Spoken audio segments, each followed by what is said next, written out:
a sense of the digitality of language has existed within sort of human awareness probably for a while now. I mentioned before the Adam and Eve story, the knowledge of good and evil, the fact that they realized that they were naked, right? You can't really realize you're naked if everyone is naked and nobody is around to say, make up the term naked, right? The language seems to be sort of our deal with the devil that has taken us sort of above and out of nature.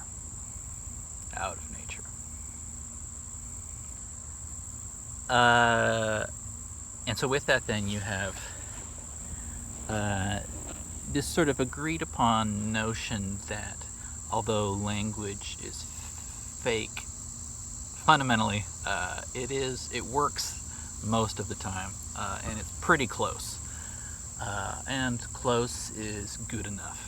This is sort of the idea in terms of how we view nature. And originally, right, it had to do with nature, right? I think language is still, this is a natural system. This is biolinguistics that we're talking about here. And so what this sort of creates in the human condition is this idea of yes and no, or good and bad, that things can be definitely one thing or another, right? A classic example of this is, right, hot or cold, right? Well, there's no sort of temperature cutoff, right? You can't say, okay, everything above 72 degrees is hot and everything below is cold, right? Because as a human, we know that, right, cold is really just kind of a relative term related to how you are feeling, right? Or in relation to other things. The same is true of color, right? That there are just certain, in different languages, different cutoffs for where one color sort of starts and the other begins. A classic example of this is stoplights in Japan. In Japanese, they would use the word ao, which means it's most of the time translated as blue. And it is not that they are seeing things blue, right? But that there is just, in every language, sort of a cutoff between these two different words, and that, right, the cutoff is not always the same. And the same is true of basically everything. Every word is just an agreed upon kind of a convenient fiction that we use as sort of shorthand to describe something in the world. And so here we are. It's not too difficult to sort of forget this, though, right? The ubiquitousness of language in terms of how much space it takes in our brains and how much we use it is, cannot be overstated. It's huge. It's really hard to not be talking, even to yourself, right? So if we're not around other people talking, most of the time we are talking to ourselves, right? That there is an internal dialogue that we sort of keep running in our heads, and this is, it's really hard to stop and to sort of drown that out. And that just shows how much of how important, right, language really is in terms of how we deal with the world. But so another example, not just the Adam and Eve story, right? But the Adam and Eve story, I think, does sort of indicate that it's humans came from, right, nature, that there was sort of this turning point. And that's an idea that, right, the idea that humans didn't evolve, but that, humans were created, in a certain sense, in some ways is not entirely wrong, if you think of it from the idea that humans, or sort of the idea, the human mindset at one point may very well have been something that, occurred, a genetic mutation, right, or something that allows our brains to process the world with abstraction, and not just abstraction, but abstraction on top of abstraction, over and over again. That is sort of the beauty of language. So to get back to other sorts of origin stories, or ancient texts, I guess another one that comes to mind is the Tao Te Ching, the ancient Chinese text. And in particular, I would recommend you check out just the first verse of the Tao Te Ching, because this, I think, ties in big time with what I'm trying to describe to you here, how to help you to understand what it means to be using language in your mind. So this is, I will paraphrase, there's many different translations of the Tao Te Ching, but the one, I'll just sort of make this up. This is off the top of my head, but it basically goes a little something like this. The Tao that can be told, or the Tao that can be described, is not the real Tao, or not the true Tao. I'll repeat that. The Tao that can be described is not Tao. It's not really Tao. It's not the thing. Second line of the first chapter, I guess, is in the Tao Te Ching, goes like this. The name that can be named is not the true name, or is not the real name. This again, I think, totally ties into what I'm trying to describe to you here. That, right, anything other than nature as its whole, and everything happening in nature, including our own profane human existence. Right, complicated, let's just say that, complicated human existence. Because with the knowledge of good and evil, or right, our ability to sort of declare the world understandable, with that comes all sorts of good and bad. It's a double-edged sword. Okay. So the name that can be named is not the true name. The Tao that can be told is not the true Tao. Okay, and the word, the Tao, what does the Tao mean? The Tao, the character that they use is for path, or another way of thinking of this word is the way. And even in English, we can see that there is sort of some ambiguity in the word way, right? Because the way can mean the path, right? Right, the steps that you must take to get to a certain location. And again, I'm using the word steps, but steps can mean two things, right? Steps can mean literal steps that you're taking when you walk, or steps as in steps in a process. Okay? So even in English, right, we can, the history of the English language reveals a similar idea here. Okay, but so the way that can be told is not the true way. Again, meaning that the thing that we think we are describing is never actually going to be that thing. It's just a stand-in. This is a symbol. This is a design tool that we're using to get ideas into other people's heads, right? The fact that we can imagine things, right? I can hopefully get you to imagine a frog, but the frog is pink, completely pink, and it's chewing bubble gum and blowing bubbles. Okay, right. And so in your mind, you've now sort of run that simulation.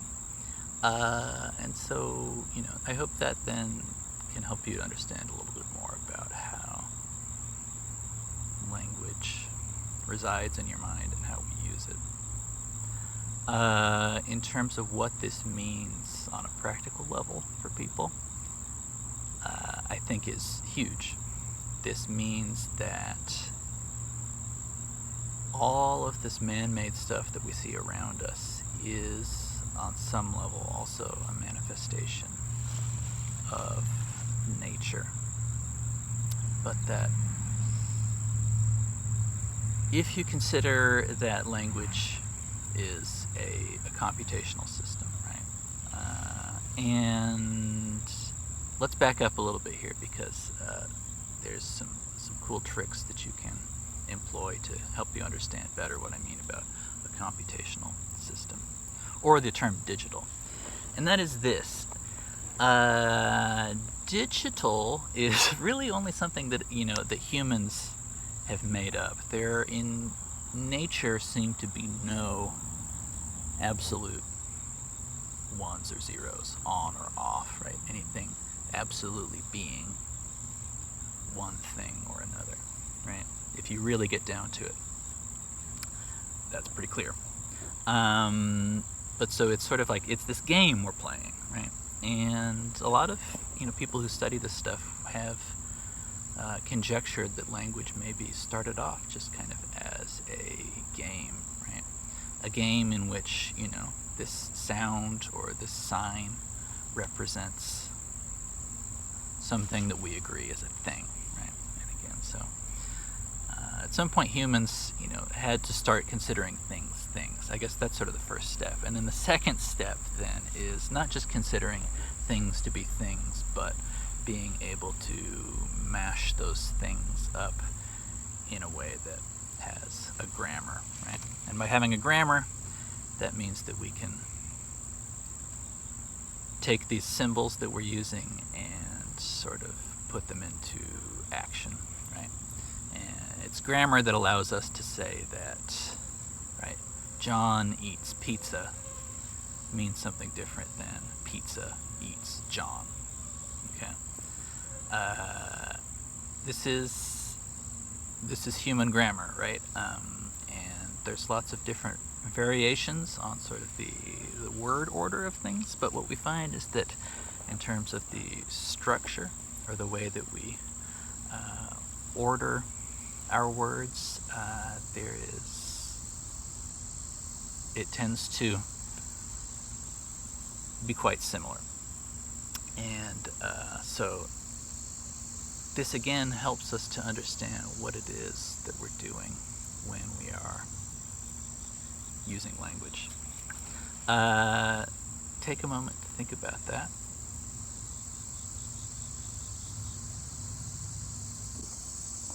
What this helps us to understand is that there is an inherent bias in the way that we tend to look at the world, and that's sort of a labeling bias. The fact that, math only works because we sort of agree on whatever it is that math is counting, or math is standing for.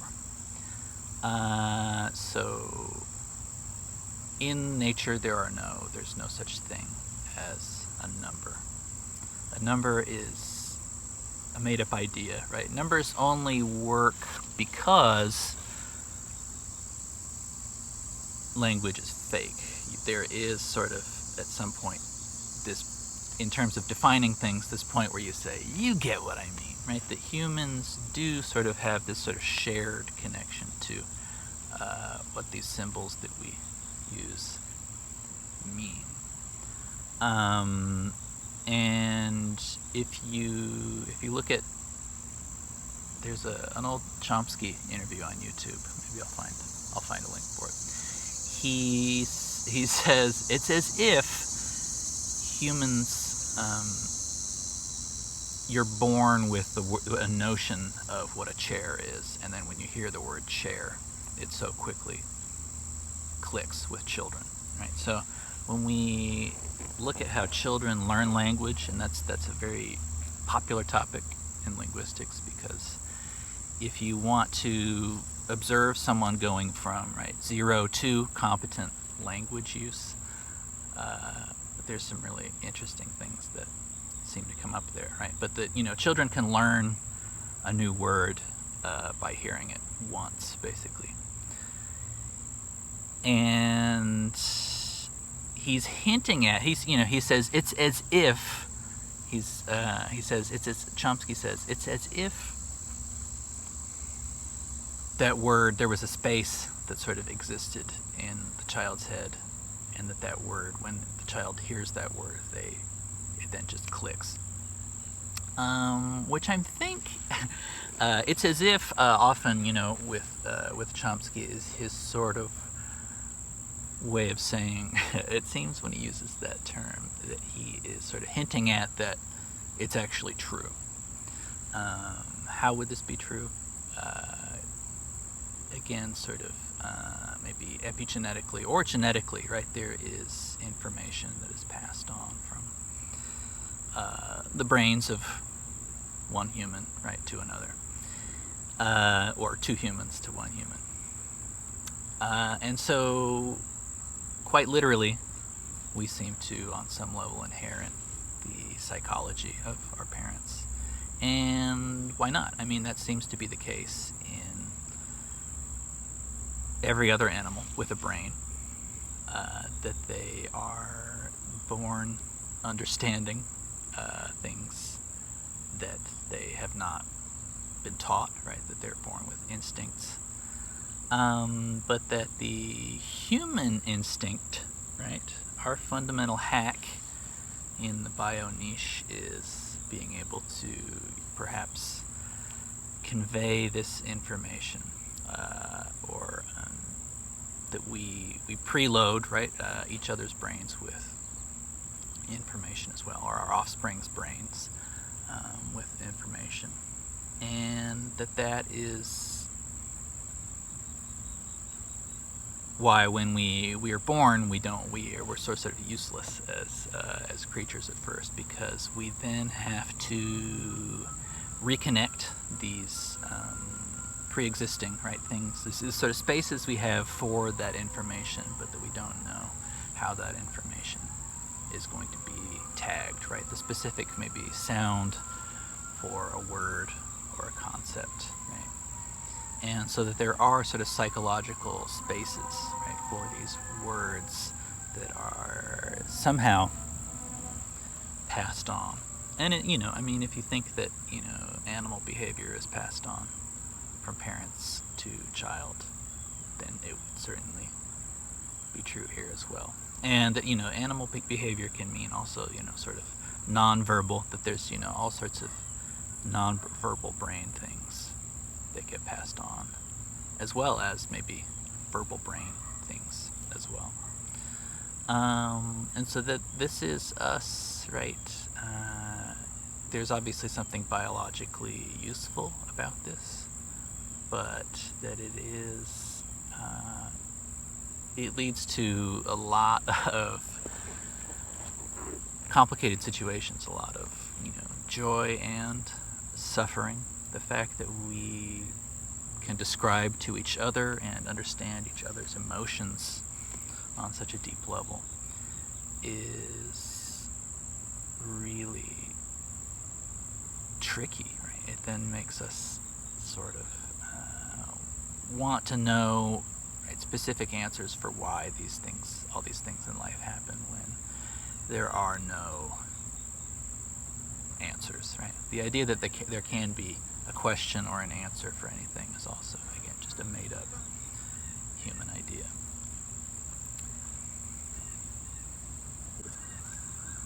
So mathematics only works in as much as we agree on what the symbols mean. A lot of times, and we can get pretty specific with sort of measurable differences between things. Again, right, if you sort of subject nature to these tests of binaryism, it works, right, to a certain point. We find that it stops working. Anything in, quantum physics, right, or classical chemistry works as classical chemistry, but that if you zoom in to that, right, into the quantum world, we see that sort of the old rules of, right, binary way of thinking about things don't really seem to work as well, or the sort of quantitative ways that we divide up nature. The idea that anything is countable is predicated on the idea that anything is a thing in the first place, a categorizable thing, as opposed to just nature as its whole. So that can, down the road, right, lead to all sorts of problems for us as humans. The idea that any one sort of ideology, right, can be ultimately good or bad, or should be the way that humans live, right, is also very tricky, because it's just not that simple, right? There's no sort of easy way of describing a way to live that is always going to work in what is a chaotic and ever-changing planet and universe. So here we are, right? You imagine a world in which there's no language, and then this computational system emerges. Chomsky describes it as the emergence of language to be like a snowflake. The snowflake doesn't know what it's doing. The snowflake is not aware of how it's building itself. And on the same level, if you look at planet Earth,